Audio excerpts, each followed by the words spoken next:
ছোট্টবেলায় একটা কবিতা পড়েছি, যে কবিতার নাম হচ্ছে বই।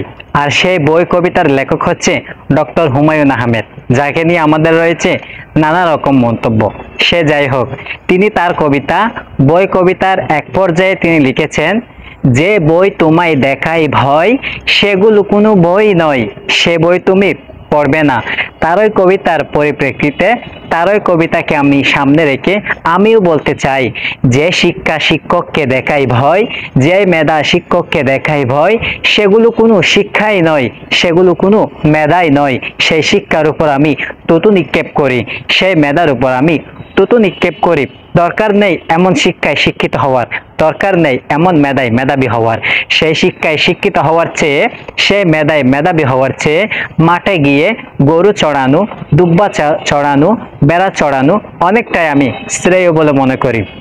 মানে মা বাবা অনেক আশা ভরসা করে শিক্ষকদের হাতে আমাদেরকে তুলে দিয়েছিল মানুষের মতো মানুষ হয়ে বের হব বলে।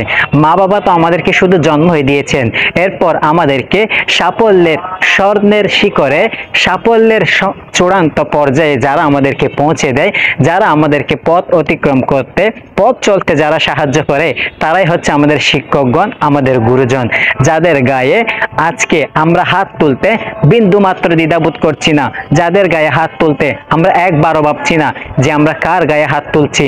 যাদের গায়ে হাত তুলছি তাদের গায়ে হাত তুলতে আমাদের অন্তরে বিন্দু মাত্র কম্পন সৃষ্টি হচ্ছে না।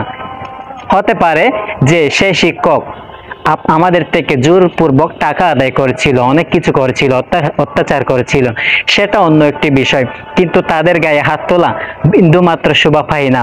আজকে সেই দৃশ্য দেখে, সেই শিক্ষকদের গায়ে হাত তুলতে দেখে সত্যি আজ আমি খুবই মর্মাহত, বরাক্রান্ত, আবারও বরাক্রান্ত মন নিয়ে বলছি, আসুন আমরা বেয়াদবি না করে শিক্ষকদেরকে সম্মান করে, শিক্ষকদের সেই সম্মানিত আসনে আসীন করে আমরা আদবের সহিত চলাফেরা করি, বেয়াদব যাতে না হয়। আমাদের হুজুর কেবলা রহমতুল্লাহ আলাইহি বলেছেন, অনেক মেধাবীরা কিন্তু পিছু হটে শুধুমাত্র বেয়াদবির কারণে, আবার অনেক মূর্খরা এগিয়ে যায় শুধুমাত্র আদবের কারণে।